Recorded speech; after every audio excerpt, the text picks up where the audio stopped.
नमस्कार,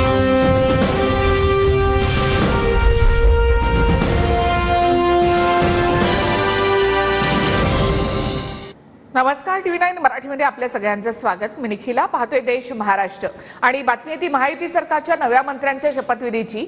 आणि नागपूरमध्ये 15 तारखेला 4 वाजता नव्या सरकारच्या मंत्र्यांचा शपथविधी होणार आहे। हिवाळी अधिवेशनाच्या पूर्वसंध्येला नागपूरमध्ये मंत्र्यांचा शपथविधी होणार आहे। तर नागपुरात 16 तारखेपासून हिवाळी अधिवेशन सुरू होते। महायुतीमध्ये मंत्रिपदासाठी सध्या रस्सीखेच पाहायला मिळते। उपमुख्यमंत्री एकनाथ शिंदे यांच्यासोबत बावनकुळे यांनी जवळपास 40 मिनिटे चर्चा केली आहे। वर्षावर ही चर्चा झाली, तर याआधी बावनकुळे अजित पवार यांच्याकडे गेले, त्यानंतर ते सागरवर फडणवीसांची भेट घेण्यासाठी गेले। तिथे चर्चा करून त्यानंतर बावनकुळे वर्षावर एकनाथ शिंदे यांच्या भेटीसाठी गेले होते। मंत्रिमंडळ विस्तारासंदर्भामध्ये महायुतीमध्ये एकमत झाल्याची सूत्रांची माहिती आहे। शिंदेंच्या भेटीनंतर बावनकुळे मुख्यमंत्री फडणवीसांच्या भेटीला गेले। महायुती सरकारच्या मंत्रिमंडळ विस्ताराचा फॉर्म्युला काय ते आपण पाहूया। तर भाजप 21, शिवसेना 13 आणि राष्ट्रवादीचे 9 मंत्री शपथ घेतील अशी सूत्रांची माहिती आहे। आणि आता बातमी ती महायुतीच्या खात्यांसंदर्भातली। मुख्यमंत्री फडणवीसांकडे गृह आणि अर्थ खातं असेल तर फडणवीस अर्थ खातं भाजपमध्ये इतर कोणाला देऊ शकतात अशी सूत्रांची माहिती आहे। तर उपमुख्यमंत्री एकनाथ शिंदे यांच्याकडे नगरविकास आणि महसूल खातं असेल, त्यापैकी महसूल खातं ते इतर कोणाला देऊ शकतात। अजित पवारांकडे गृहनिर्माण आणि सार्वजनिक बांधकाम खातं असेल, यातलं एक खातं अजित पवार पक्षातच दुसऱ्या नेत्याला देऊ शकतात अशी माहिती सूत्रांकडून मिळते। महायुती सरकारच्या मंत्रिमंडळामध्ये भाजपकडून, शिंदेंच्या शिवसेनेकडून आणि अजित पवारांच्या राष्ट्रवादीकडून कोणते संभाव्य मंत्री आहेत ते आपण पाहूया। भाजपचे संभाव्य मंत्री चंद्रशेखर बावनकुळे, चंद्रकांत पाटील, सुधीर मुनगंटीवार, गिरीश महाजन, रवींद्र चव्हाण, प्रवीण दरेकर, मंगल प्रभात लोढा, बबनराव लोणीकर, पंकजा मुंडे, आशिष शेलार किंवा योगेश सागर, संभाजी निलंगेकर, जयकुमार रावल, शिवेंद्र राजे भोसले, नितेश राणे, विजय कुमार गावित, देवयानी फरांदे किंवा राहुल आहेर, राहुल कुल, माधुरी मिसाळ, संजय कुटे, गोपीचंद पडळकर। राष्ट्रवादीचे संभाव्य मंत्री छगन भुजबळ, हसन मुश्रीफ, धनंजय मुंडे, धर्मराव बाबा आत्राम, अदिती तटकरे, अनिल पाटील, माणिकराव कोकाटे, इंद्रनील नाईक, संजय बनसोडे, दत्ता मामा भरणे किंवा संग्राम जगताप किंवा राजू नवघरे। शिवसेनेचे संभाव्य मंत्री दादा भुसे, उदय सामंत, शंभूराज देसाई, गुलाबराव पाटील, मंगेश कुडाळकर, अर्जुन खोतकर, भरत गोगावले, संजय शिरसाट, राजेश क्षीरसागर, आशिष जयस्वाल, प्रताप सरनाईक, प्रकाश सुर्वे, योगेश कदम, बालाजी किणीकर, प्रकाश आंबेडकर। तर वर्षावर उपमुख्यमंत्री एकनाथ शिंदे यांना भेटण्यासाठी शिंदे गटातील काही आमदार गेले आहेत। कोण कोण आज शिंदेना वर्षावर भेटलंय ते आपण पाहूया। तर त्यामध्ये आहेत संजय शिरसाट, यांचंही नाव संभाव्य मंत्र्यांमध्ये आहे। उदय सामंत यांचंही नाव संभाव्य मंत्र्यांमध्ये आहे। तर भरत गोगावले हे मागच्या सरकारपासून मंत्रिपदासाठी इच्छुक आहेत आणि यावेळेला त्यांचंही नाव या यादीमध्ये असल्याचं कळतं। तर तानाजी सावंत यांनी सुद्धा गोगावले यांच्यासह एकनाथ शिंदे यांची भेट घेतलेली आहे आणि प्रकाश सुर्वे यांचं नाव यावेळेला मंत्रिपदासाठी संभाव्य यादीमध्ये आहे। तर तानाजी सावंत यांचा पत्ता कट झाल्याची चर्चा आहे। मंत्रिमंडळ विस्ताराच्या दरम्यान हृदयविकाराचा झटका किंवा ब्रेन हॅमरेज झालं नाही म्हणजे कमावलं, ॲम्ब्युलन्स ठेवल्या पाहिजे, आसपास रुग्णवाहिका ठेवा, अनेकांना धक्के बसणार। जे संजय राऊतला काही माहित नसतं, तो फक्त फेकतो। मंत्रिमंडळाचं यादी तुम्हाला दाखवली का? मोदी साहेबांशी अमित शाह साहेबांबरोबर नाश्ता केलेला आहे, यांना काहीच माहित नसतं। परंतु एक अचानक एखादी बातमी करायची आणि आता काही लोकांना मंत्रिमंडळामध्ये डिच्यू देणार, काही लोकांना असं होणार, काही लोकांना तसं होणार, या फक्त फेक बातम्या देण्याचं काम संजय राऊत करतोय। अधिवेशनापूर्वी विस्तार करू अशा प्रकारचं वक्तव्य देवेंद्रजींनी त्या ठिकाणी केलंय। मला वाटतं तत्पूर्वी त्या ठिकाणी विस्तार होईल असं वाटतंय। मला असं वाटतं सरकारच्या कामाची दिरंगाईमुळे नागपूरला होतोय, पण तो नागपूरला होणं काही वावगं अशातला काही भाग नाही। शेवटी आपल्या राज्याची ती राजधानी आहे। एखादा शपथविधी तिथे झाला तर काय अर्थ. वरिष्ठ नेते आहेत भारतीय जनता पार्टीचे, आमचे शीर्षस्थ नेतृत्व आहे आणि ते या संदर्भातले सगळे जे काही डिसिजन्स आहेत हे त्या ठिकाणी आमचे नेते घेतील.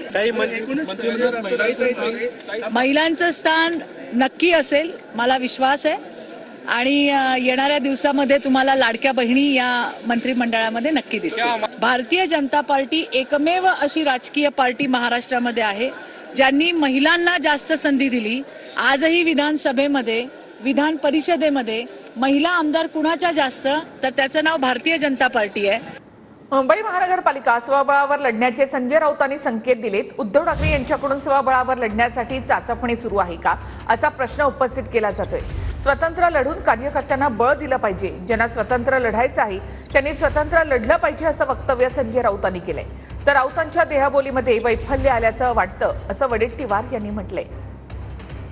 नगरपालिका, ग्रामपंचायती, जिल्हा परिषदा, महानगरपालिका या निवडणुका वेगळ्या आहेत. त्यांना स्वतंत्रपणे ज्यांना लढायचं आहे त्यांनी लढलं पाहिजे आणि आपापल्या कार्यकर्त्यांना बळ दिलं पाहिजे. हेच कार्यकर्त्यांचं बळ पुढे विधानसभा आणि लोकसभेला आघाडी आणि युती म्हणून उपयोगाला येतं. मला संजय राऊतांच्या एकूण देहबोलीतून, वागण्यातून थोडासा फ्रस्ट्रेशन आल्यासारखं मला त्यांच्या बोलण्यातून दिसतं आणि कदाचित ह्या निराशेपोटी त्यांनी 1 लाख रुपये नारा दिला असेल. तुमची स्वबळाची तयारी आहे नागपुरात? बिलकुल. नागपुरात जर कोणाची इच्छा नसेल तर आमची स्वबळाची तयारी केव्हाही राहू शकते. किती जागा लढणार स्वबळावर? पूर्ण जेवढ्या 151 तेवढ्या सुद्धा लढू शकतो ना. आणि आता बातमी आहे ती 2 राष्ट्रवादींची. दोन्ही राष्ट्रवादी एकत्र येण्याची गरज आहे. मूठ घट्ट राहिली पाहिजे, असं वक्तव्य रोहित पवारांच्या आई सुनंदा पवारांनी केलंय. कुटुंब म्हणून आता एकत्र येण्याची गरज असल्याचं सुनंदा पवार यांनी म्हटलंय. कुटुंबामध्ये मतभेद हे असतातच, सगळ्याच कुटुंबात आहेत. असं कुठं महाराष्ट्रामध्ये आणि देशामध्ये असं कुटुंब नाही की त्याच्या मतभेद नाही आहेत. मतभेद मिटतील, एकत्र येतील, भविष्यामध्ये येऊ शकतात. भविष्यामध्ये दोन्ही त्याच्यामध्ये काही माझंच याच्यामध्ये चर्चेचा विषय नाहीये कुठला.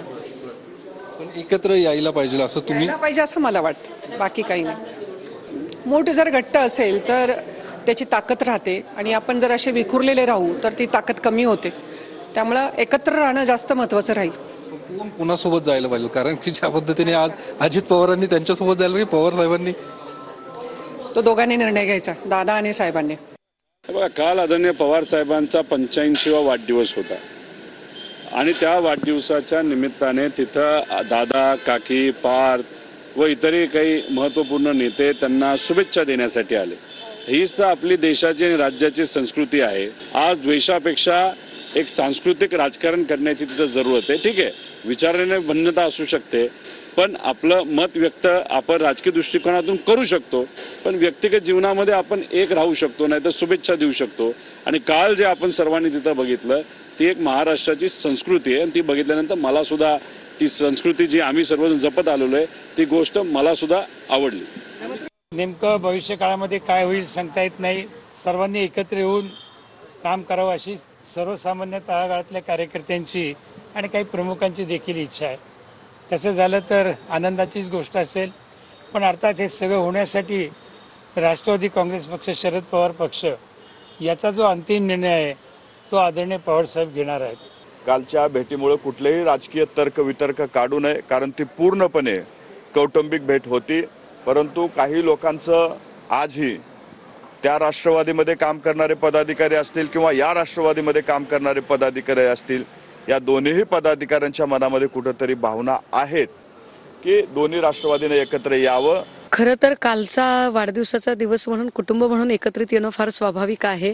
परंतु सुनंदाताई पवार या नेमक्या कोणत्या संदर्भात म्हणाल्या? कारण राजकारण म्हणून एकत्रित यायला हवं असं जर वाटत असेल तर ज्या पद्धतीने सन्माननीय अजितदादा ज्या लोकांच्या सोबत आहेत त्या देवेंद्रजींच्या अत्यंत मर्जीतले असणारे लोक मार्केटवाडीला जे पवार साहेबांबद्दल कमालीचे अपशब्द वापरत होते, त्याच्या संबंधाने दादांनी भूमिका काय घ्यायची हे सुद्धा एकदा ठरवलं पाहिजे.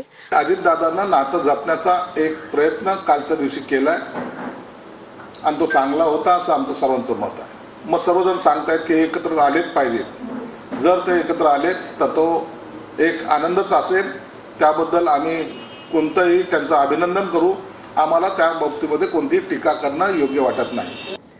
शरद पवार गटाचे 5 खासदार फोडा आणि केंद्रामध्ये मंत्रिपद मिळवा अशी ऑफर भाजपनं अजित पवार गटाला दिल्याचा दावा खासदार संजय राऊतांनी केलाय. तर दिल्लीमध्ये बैठकांचा जोर वाढला, कुछ तो गडबड है असं वाटतं. राऊतांच्या वक्तव्यानंतर विजय वडेट्टीवार यांनी शंका व्यक्त केली. तर माझी अशी माहिती आहे की प्रफुल्ल पटेल किंवा अजित पवार गटाला सांगितले तुम्ही पवार साहेबांचे 5 खासदार फोडून घेऊन या, तेव्हा तुमचा 6चा कोटा पूर्ण होईल आणि मग तुम्हाला मंत्रिपद देऊ. फुटणाऱ्याला लाज वाटली पाहिजे, कोणी असते, फुटणाऱ्याला शरम वाटली पाहिजे. कुछ तो गडबड है असं म्हणायला स्कोप आहे. भारतीय जनता पक्षाला दुसऱ्याचे घर फोडणं, दुसऱ्याचे पक्ष फोडणं याशिवाय चैनच पडत नाही. त्यांना असुरी आनंद त्यामध्येच आहे. त्यामुळे असुरी आनंदपोटी काही गडबड करण्याचा त्यांचा प्रयत्न असू शकतो. भाजप सरकार दादरमधला हनुमान मंदिर पाडायला निघालेलं आहे अशी टीका उद्धव ठाकरे यांनी केली आहे. रेल्वे खात्याकडून मंदिर पाडण्याचा फतवा काढण्यात आला आणि फडणवीसांचं हिंदुत्व काय करतंय असा सवाल उद्धव ठाकरे यांनी केला आहे. बांगलादेशात आणि मुंबईतही मंदिरं सुरक्षित नाहीत. एक है तो सेफ है, मग मंदिरं कुठे सेफ आहेत असं ठाकरेंनी म्हटलंय. दादर रेल्वे स्टेशनच्या इथे असलेलं हमालानी बांधलेलं, जो हमाल कष्ट करतो त्या हमालानी बांधलेलं मंदिर गणपतीचं आणि हनुमानाचं हे भाजप सरकारने त्याला नोटीस पाठवली. ती नोटीस माझ्याकडे आहे. म्हणजे आता मंदिरं कुठे सेफ आहेत, अगदी बांगलादेशात पण नाही आणि आपल्या मुंबईत पण नाहीये. म्हणजे एक आहे तो सेफ आहे, ते कुठे मंदिरं कुठे सेफ आहेत. आपल्या मुंबईतलं मंदिर जे 80 वर्षापासूनचं हनुमानाचं मंदिर आहे, हमालानी कष्टाने बांधलेलं आहे. तिथलं झाड बीड त्यांनी छान व्यवस्थित ठेवलेलं आहे. असं मंदिर पाडण्याचा फतवा निघतोय रेल्वे खात्याकडनं, तेव्हा फडणवीसांचं हिंदुत्व काय करते, भाजपचं हिंदुत्व काय करते. रामाचं मंदिर उभं करताना राम भक्त हनुमानाचं मंदिर तोडताय. एकही मंदिर तुटणार नाही, एकही हनुमान मंदिर पाडलं जाणार नाही हा हिंदूंना शब्द आहे. ज्या पद्धतीमध्ये मस्जिदींवरचा अनधिकृत मस्जिदीवरचा विषय नितेश राणे आणि मी उचलला, मुंबईमधल्या जवळजवळ 12 मस्जिदी पाडण्याचं ज्याच्यासाठी आम्ही नोटीसी दिल्या, काय उद्धव ठाकरेंना त्या मस्जिदवाल्यांची बाजू घ्यायची आहे का, ती त्यांनी स्पष्ट करावी. आम्ही मस्जिदी पाडणार आणि मंदिरं वाचवणार हे निश्चित आहे. जे फक्त टोमण्या मारण्याकरिता जनाब उद्धव ठाकरेजींनी जे पत्रकार परिषद घेतली, तर त्यांना माझी एक सल्ला आहे की तुम्ही आम्हाला हिंदुत्व शिकू नये. ज्यांना दुसऱ्या झेंड्यासोबत प्रेम झालं, ज्यांचे रॅलीमध्ये पाकिस्तानचे झेंडे दिसतात, त्यांनी आम्हाला आमच्या भगवा आणि आमचे भगव्याचं महत्व आणि आमचे हिंदुत्वाचं महत्व आम्हाला शिकू नये.